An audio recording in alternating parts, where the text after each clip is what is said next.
and trillions that this body authorizes in the name of national security, we can't even keep our kids safe from their schools being turned into a war zone. Now let's talk about why.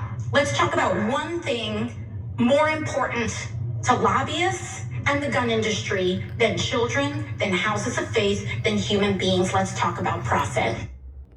In 2020, 22.8 million guns were sold, reflecting a 64% increase from 2019, correct?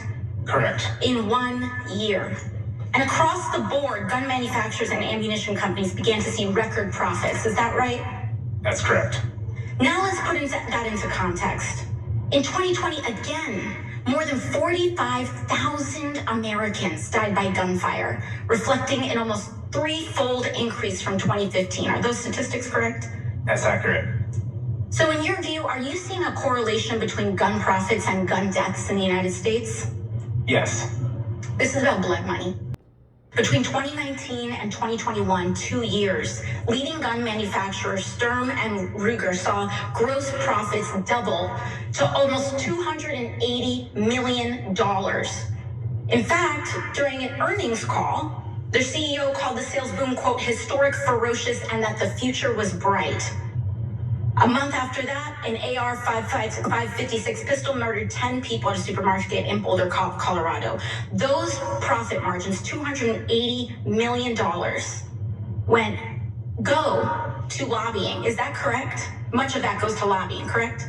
Significant amounts go to lobbying, correct. And can you remind us what the gun industry is lobbying against when it deploys these lobbying resources?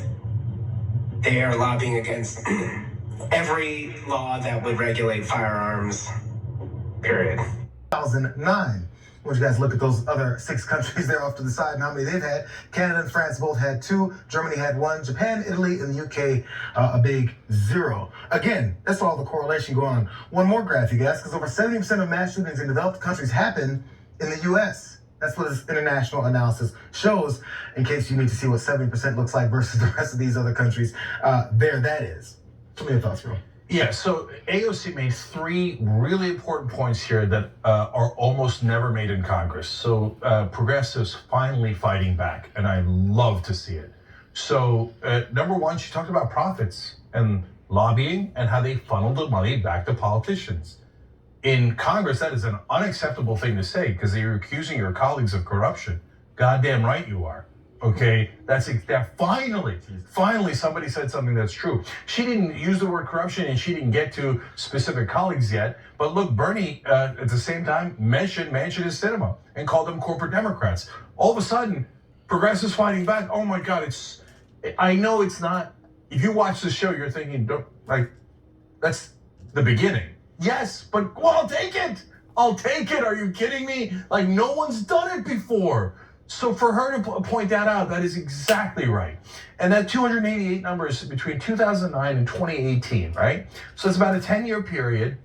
And you know how we showed you the stat the other day, 44% of Republicans say there's nothing you can do about mass shootings in a free society. Well, it turns out there was something that Japan could do and Italy could do and UK could do because in a decade they had none, 0. You know what the difference is? They have very strict gun control.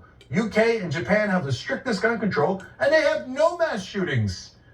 Problem solved. It turns out it's not like, hey man, I wish Einstein was around for this one. Oh man, here, put up the other graph that we showed you. I just can't figure out what's going on, man. I mean, America has the most amount of guns by far, and it has the most amount of mass shootings by far. Gee, oh man, I wish Sir Isaac Newton was around for an apple to fall on his head to figure this one out. No, it's the most obvious thing in the world, but yet almost no politician ever says it because it would offend the feelings of their goddamn colleagues. So thank you, AOC. Thank you for finally speaking truth. But she's not done yet. So I'm gonna go actually to the beginning of her speech because it had 2 more points that were really important. Let me show you the first one here.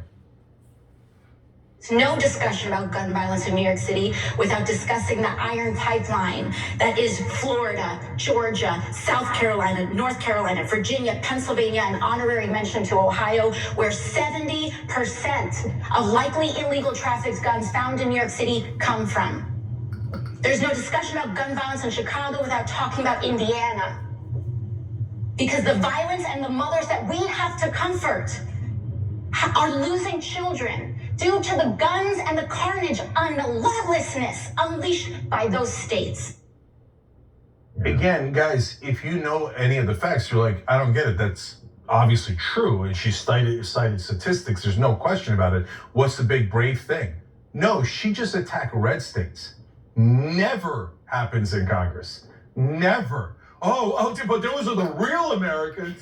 We can't criticize the red states. They're run by Republicans. We would be yelled at. Who cares? It's true.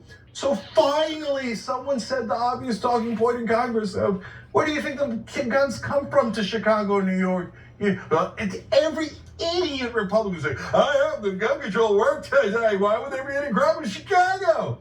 As if there's like this giant wall around Chicago that's impenetrable. As if you can't just walk right into Chicago with a gun you bought in Indiana. What's this? Like, it's the dumbest talking point in the world, but every Democrat was like, but it's red states. We can't criticize red states. Finally, it takes a young woman to have enough courage to embarrass the rest of them into action. So, but she's not done yet. Another thing that is never said in Congress, watch. Every week in recent memory, we've had at least one mass shooting. Ms. Pringle, you are the president of the National Education Association. You represent teachers. Between 2009 and 2018, how many school shootings did the United States have?